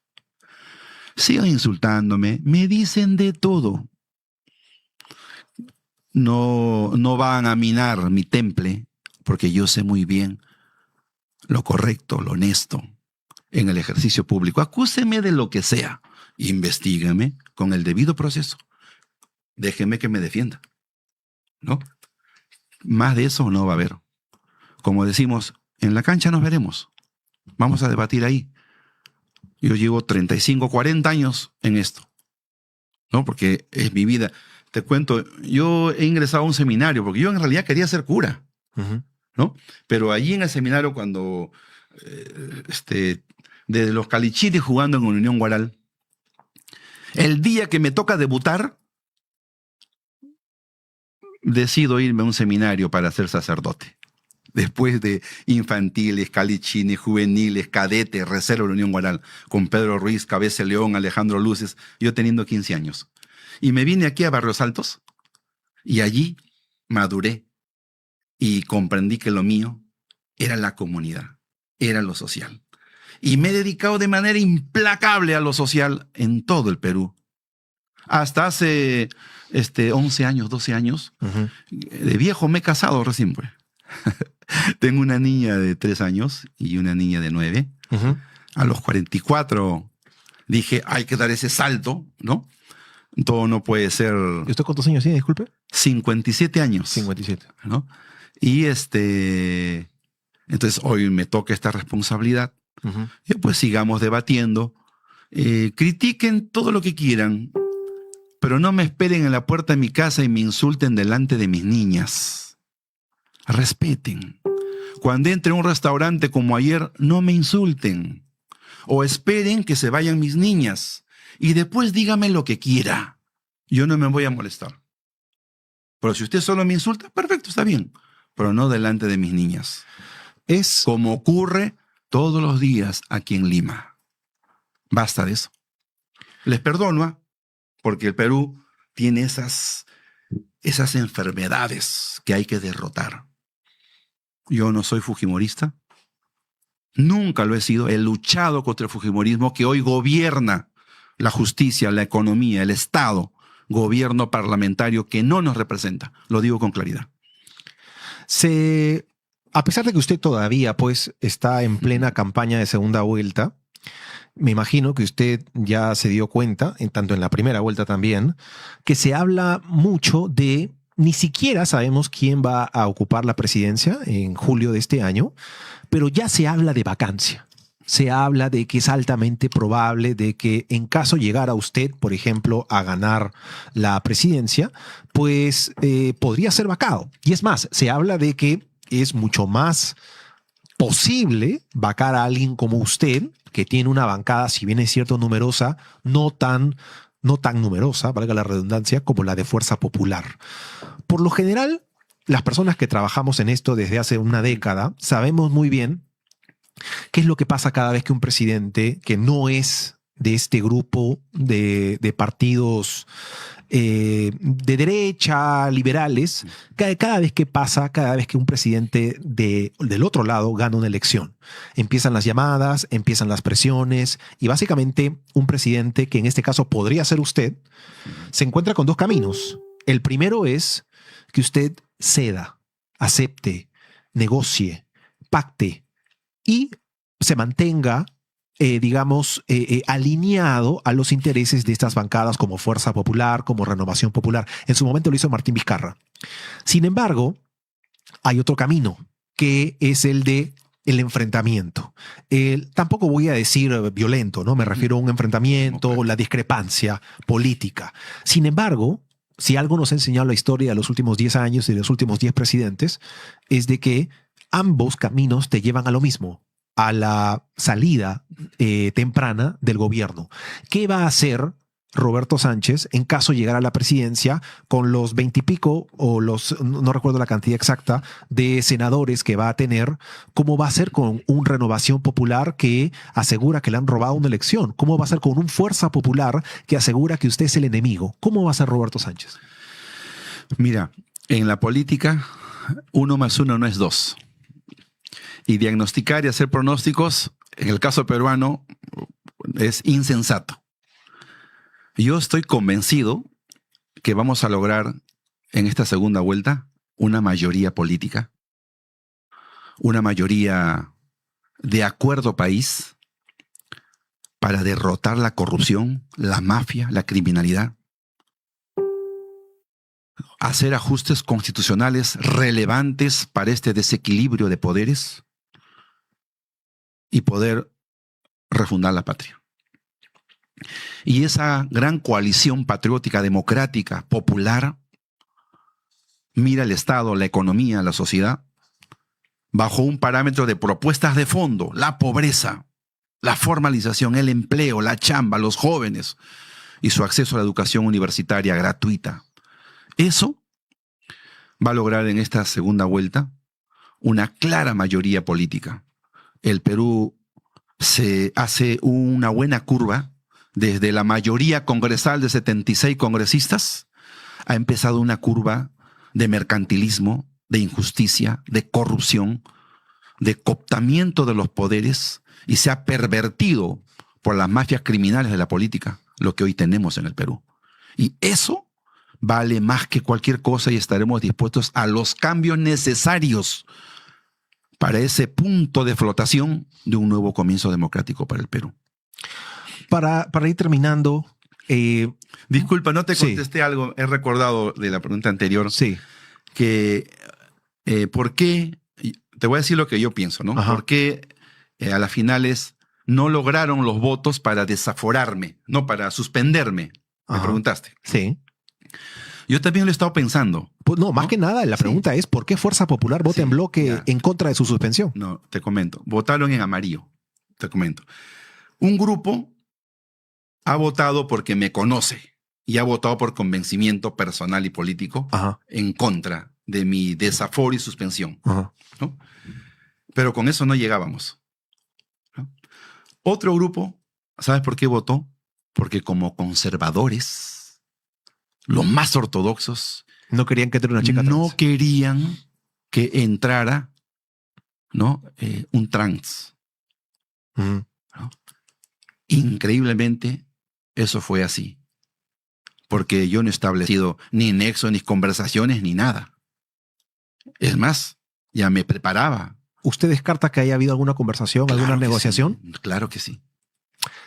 Justamente lo que le decía, para ir terminando, es muy importante en segunda vuelta, le hice la pregunta hace un momento, pero no lo aterrizamos perdón. mucho, nombres, personas, figuras, perfiles que usted confirma que por lo menos están en conversaciones. A la gente, ¿qué es lo que más le importa? Economía, seguridad, salud.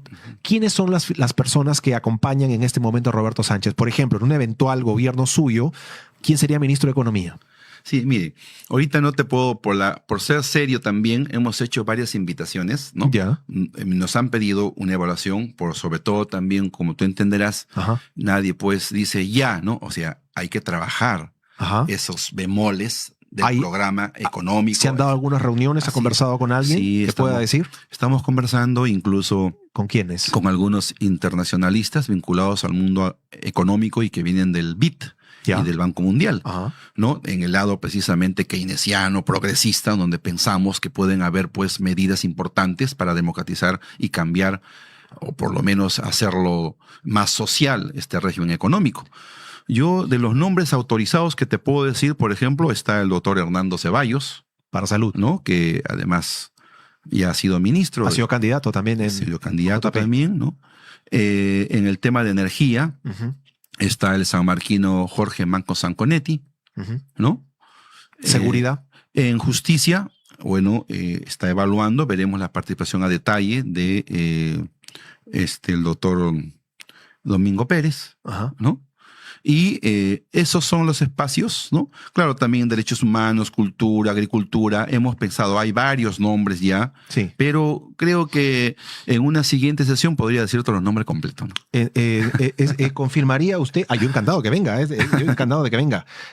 Para terminar, finalmente, me imagino que usted es... en la gestión que usted fue ministro, Sí. nuevamente también, ¿no? Otra duda que las personas que recién lo están conociendo puedan tener preocupaciones, puedan tener algunas dudas. Revisando básicamente todos los cuestionamientos que se le hace a su gestión como ministro, se le señala, le menciono rápidamente, haber contratado a través del Fondo de Apoyo Gerencial, el FAG, básicamente a dedo, a militantes de Juntos por el Perú en el MINCETUR. Usted ha sido denunciado por Fiscalía por negociación incompatible junto a Guido Bellido por supuestamente interesarse en una contratación en particular a cambio de beneficios que fueron para Guido Bellido, según Fiscalía. Ajá. El mal uso de la caja chica. O sea, me alucina que, y esto sí se lo digo, claro, yo sé que hay ataques injustificados, pero aquí sí hay evidencia incluso de que se habría usado la caja chica del MINCETUR para hacer compras que no debían hacerse con ese dinero. Pollerías, cevicherías, postres. ¿Qué puede decir usted a esas personas que revisan su gestión ministerial y Las encuentran tres cosas. varios problemas? Sí, con las tres cosas creo que hay que aclarar, ¿no? Ajá. La Contraloría fiscaliza y evalúa después que un ministro nomina altos funcionarios. Ajá. Ellos evalúan. Y ellos dicen, ¿cumple o no cumple? Y la Contraloría, el órgano de control interno, jamás ha dicho que he desobedecido las normas para hacer una designación. Ajá. Sencillo, miren lo de Contraloría. Un anónimo, otra disputa política, un anónimo dijo, están habiendo puro militantes de su partido. Los partidos políticos que luchamos por el poder y construimos también modos de gobernar, ¿tiene vetado si un militante, ¿no? ¿Acaso cuando el APRA fue gobierno no tenía ministros apristas? ¿Acaso cuando cualquier fuerza política no tiene sus propios cuadros? Dígame, ¿eso es una irregularidad? Si cumplen los requisitos, si el órgano de control interno no encuentra que se ha fallado a los temas administrativos y de idoneidad para el cargo, entonces, ¿cuál es la preocupación? Esa denuncia que dice que he nombrado, etcétera, ¿cuántos años está la bendita denuncia? Lo archivaron, lo han vuelto a abrir. ¿No teme que se pueda usar para una eventual vacancia? Es posible, ¿ah? Sí, es posible, porque en el Perú es posible, ¿no? Mientras no solucionemos, pues, una reforma del sistema de justicia. Pasó con Dina, ¿se acuerda? Sí, pero, o sea, finalmente yo creo que este caso que se haga público y se exponga y se vea los elementos para que vean que solamente es refritos. Y en el caso hay una denuncia constitucional que me han hecho por el caso que ha hablado de Guido Bellido, ¿no? Sí. Ya. El asesor supuesto que yo designé porque cumplía los requisitos, más no lo conozco, ¿no? Dice en la investigación que ha habido algún beneficio para mí, no. Para Bellido, dice. Dice que un empresario, etcétera, ¿me involucra a mí? No. También está un familiar del asesor que está acusando, etcétera. ¿Me menciona a mí? No. Las 5 citaciones que me hizo el Ministerio Público fui a toditas yo. He ido diligentemente porque quiero que eso se aclare, rechazando de plano toda implicancia ilegal de mi parte. Pero ¿qué ha pasado? También fue citado el congresista Guido Bellido, pero él asistió y no abrió la boca. Se declaró en silencio. Mal indicador, ¿no? Entonces, por esa acción, que está en su derecho, ¿no?, me han involucrado a mí. Ahora, de eso, la propia doctora Delia me ha denunciado. Yo he defendido a la doctora Delia y la defenderé 1000 veces. No tengo temor yo de que esa investigación, porque no tiene ningún basamento ni indicio, excepto de ser ministro y haber designado un asesor que está implicado en otros asuntos que yo no tengo nada que ver. No, yo de acuerdo, denúncienme todas las veces que quieran. Yo solamente apelaré al debido proceso, a mi defensa legítima, y que la justicia sea pues autónoma y actúe como corresponde. Finalmente, sí, la fragilidad del sistema democrático, que ya no es ni semipresidencialista, es un gobierno parlamentario. 100%. ¿No? Necesitamos cambiar eso. Si no, este Perú no sale adelante en nada. Y para eso necesitamos un gran consenso que no se hace pues de manera autoritaria, sino con la capacidad de poner en la mesa las propuestas, los acuerdos, y para saber en el legislativo, en el Senado, en el gobierno, en la sociedad, los agentes económicos, los agentes políticos, cómo sacamos adelante el país. Para cerrar, se le cuestiona a usted y a Juntos por el Perú por el fallecimiento del candidato al Senado de su partido, Dante Castro Arrasco. La casa de la denuncia es la hija, se llama María Fernanda Castro, y cuestiona un montón de cosas. Para empezar, que supuestamente el primer contacto de Juntos por el Perú con la familia ocurrió recién el 10 de abril, cuando un miembro de prensa preguntó por WhatsApp si la noticia era real. Aparentemente, el partido hasta ahora no entrega la información del conductor y la placa del vehículo, impidiendo activar el SOAT. Falta de asesoría legal. Según la hija, el partido no ofreció ningún tipo de apoyo legal, errores en el comunicado. A usted particularmente se le cuestiona por solo aparecer para dar una liturgia y no ha brindado ningún tipo de apoyo legal, económico o administrativo. ¿Cuál es la respuesta de Roberto Sánchez? Ya. Estos hechos ocurrieron en una actividad que un candidato invitado de Juntos por el Perú en el Callao, sí, estaba haciendo su caravana, ¿no? Yo he estado realizando una actividad fuera de Lima, porque una actividad de un candidato bueno, tiene legitimidad de hacer su actividad como otro puede hacer un encuentro o una actividad deportiva. Este candidato estaba haciendo su caravana. Ajá. Yo no he estado, yo he estado en la ciudad fuera de Lima en otra actividad. Uh-huh. Yo me entero al día siguiente, ¿no? Y de inmediato, o sea, ¿qué pasó? Porque Dante es mi amigo, yo lo conozco a Dante. No podía creerlo, Uh-huh. ¿no? Entonces he preguntado, ¿qué pasó? ¿Qué actividad? ¿Quién ha organizado? ¿Cómo ha sido? ¿Qué ha pasado? Y lo que tenía que hacer, he ido de inmediato al hospital. He ido al hospital y he podido conversar, conocer por primera vez a la esposa, ¿no? Y luego a sus hijos. Y enterarme por ellos qué es lo que estaba pasando. Lamento un accidente irreparable porque no hay lamentaciones que valgan. Han perdido a su padre, ¿no? Me cuestionaron, me llamaron la atención. Yo los he escuchado con mucho respeto porque ¿qué les puedo decir? Una actividad que ni yo sé qué actividad se está haciendo, ni sé quién lo está haciendo, que estoy fuera de Lima, pero he ido. ¿Por qué cree que la cuestiona la hija a usted? No tiene, yo creo que tiene toda la razón en cuestionarme porque ha perdido a su ser querido.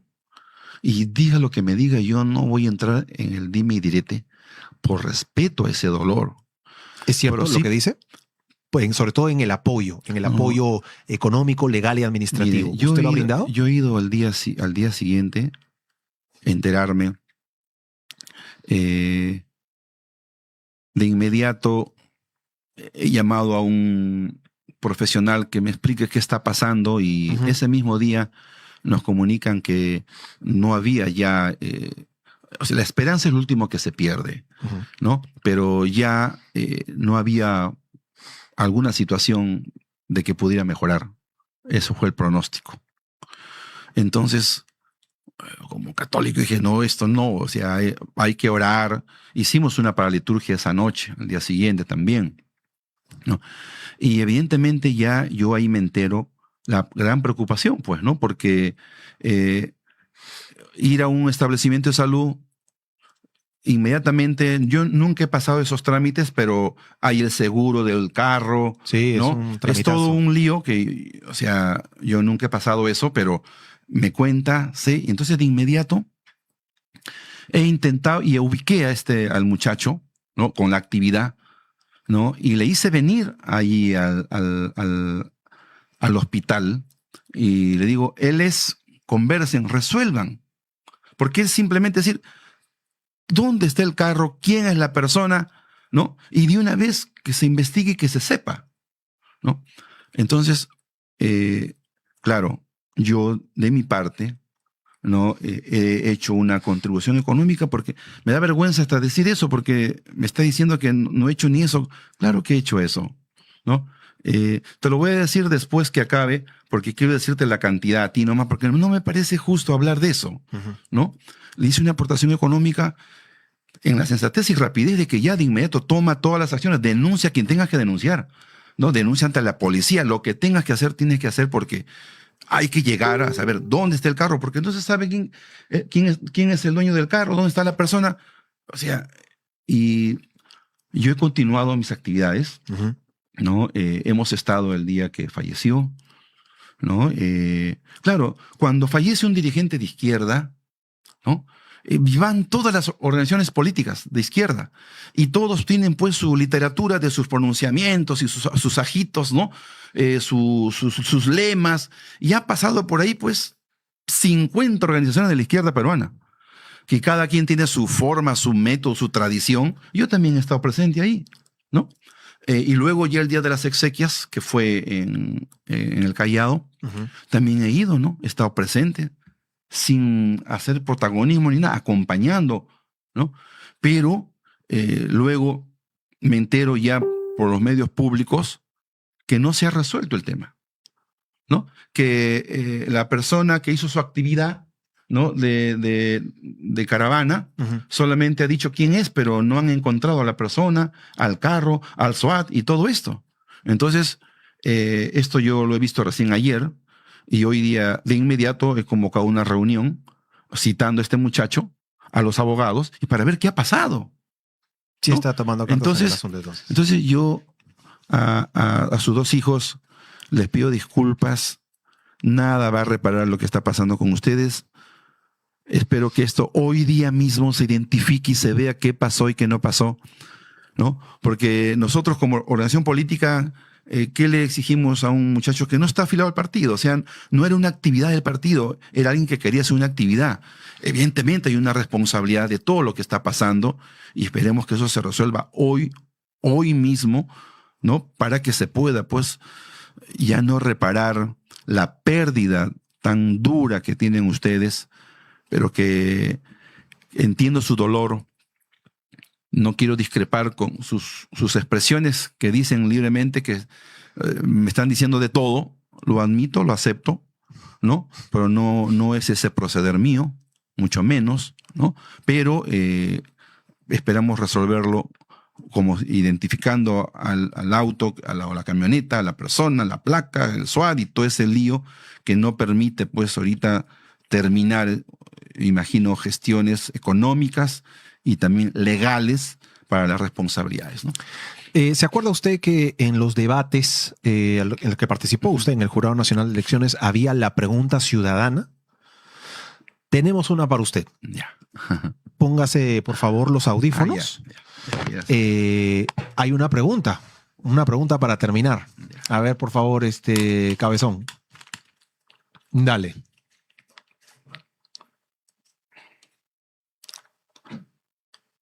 No se escucha nada. Ponlo de nuevo. No escucho nada. A ver. Hola, mi nombre es Junior, tengo 32 años y mi distrito es San Miguel. La pregunta que le quiero hacer es la siguiente. Como sabemos, todos los candidatos han prometido luchar contra la corrupción. Pero mi pregunta es, ¿qué nos asegura que usted va a luchar con la corrupción y no va a servir a la corrupción? Mi nombre es Ahí está. Bueno, eso nomás. Adelante. Sí, la lucha contra la corrupción ya no es un tema solo del gobierno, es un tema de toda la sociedad peruana. 25.000 millones de soles se pierden en la corrupción año por año y la corrupción se ha juntado no solamente con la criminalidad, con la corrupción de funcionarios, sino con el mismo sistema político. Y se ha puesto en una valla muy alta y creo que hoy la corrupción se ha institucionalizado y gobierna el país.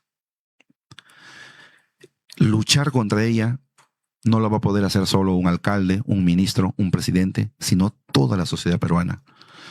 Yo he pensado varias veces cómo vamos a hacer. Y nosotros desde el gobierno vamos a decir cero corrupción e implacable. Y el ejemplo lo tiene que dar precisamente el cargo más alto del país, que es el presidente de la República. Con cero corrupción en la nominación de los equipos, en los contratos, en la gestión de las decisiones de políticas públicas, en los programas sociales, pero también en los altos negocios de Estado. Porque hoy solo se persigue al corrupto, por el que corrompe, sigue licitando como si nada. Sigue vendiendo como si nada. Cambian nombres y están ahí dirigiendo medios de comunicación, dirigiendo empresas mineras, dirigiendo empresas de concesión, como si nada. Eso tiene que acabar. Yo me someto a la opinión pública total, a la comunidad, que es el principal mal que tenemos y es el responsable de la pobreza y el atraso en nuestro país. Bueno, muchísimas gracias, señor Roberto Sánchez, por haber asistido a esta entrevista. Lo comprometo. Para mi amigo Tonino, que quiere ser su ministro. Ahí está, mira, cumpliendo con su palabra. Ahí está, tanto decía para Tonino, que quiere ser ministro de Justicia, dice. Yo le recomendaría que no lo tome en serio. Ahí está el sombrero. Lo quería comprometer públicamente a que, en caso pues usted gane las elecciones, pues regrese, ¿no? Regrese a este pequeño y humilde programa para que pueda seguir respondiendo preguntas de interés ciudadano. ¿Sabes cumplir tu palabra? Claro, claro. Tú dijiste, si Sánchez viene y me regala un sombrero, Acá está. Yo voy a bailar con él su himno No me de queda, Juntos no me por el queda. Perú. Ese es para ti, para Tonino tengo otro. Ah, muy bien, muy bien, muy bien. Entonces quiero que cumplas tu palabra. Yo, claro, voy a cumplir mi palabra. No tenemos acá, ¿cómo hacemos? ¿Con audífonos? Con audífonos. A ver, dale. Espérate que mira dónde me llega el mío, viejo. ¿Tienes cámara central? Bueno, pero de repente así nomás sentaditos, ¿no? Porque no tenemos retorno. A ver, bájale un poquito. Ahí está. Esa canción, ¿cuál es el origen, señor Roberto Sánchez? ¿La escucha? Sí. ¿La escucha ahí? ¿Cuál es el origen de esta canción? ¿Cuál es el origen? Estrofas hechas por el propio presidente Castillo. Ah, sí. Estrofas hechas por él, estrofas hechas por mí y un chico Bájale un poquito. ayudado de inteligencia artificial, Ah, sí. ¿no? Nos hizo varias muestras. Es un apurimeño, Ya. un chanca, Ajá. pero con estrofas hechas por el presidente y estrofas que yo también elaboré. Y eso, digamos, lo hicieron en conjunto. ¿Fue un proyecto que nació de usted? Ya lo puedo quitar. ¿Es algo que nació de usted o del propio presidente Castillo? El propio presidente Castillo. Ah. Así como Ruta Castillista. Castillo. Ah, mire. Empecemos por donde aquí. El sombrero. Ponte mi sombrero. Que son bien Usa mi radio. costosos, ¿no? Vas a ir a, hermano, me dice, allí en Chota hay un Ya. señor Segismundo. Micrófono. Un señor Segismundo, sí, presidente, lo conozco. Ajá. Ya. Patrón, ¿quién es patrón, presidente? Mi caballo. Móntalo. ¿El caballo que usted usa es de Sí, Castillo? Sí, patrón se llama. Ah, Entonces, esa canción me gusta mucho cuando dice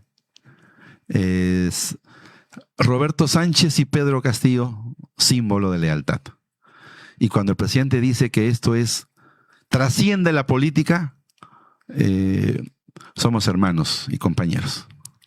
bueno, ese es el himno de la candidatura del señor Roberto Sánchez, a quien nuevamente le agradezco mucho por venir, en serio, por poder aclarar las dudas de la ciudadanía, y lo comprometo a que en caso pues usted llegue a segunda, bueno, mejor dicho, que gane la segunda vuelta, pues venga, ¿no? A responder siempre. Esto está a su disposición para cualquier aclaración. Bueno, somos 35.000, ¿llegamos a cuánto? 39, ¿no? 39.000 personas. Muchísimas gracias por haber asistido a esta edición extraordinaria de Brutalidad Política. Nos vemos mañana a las 6:30. Cuídense mucho.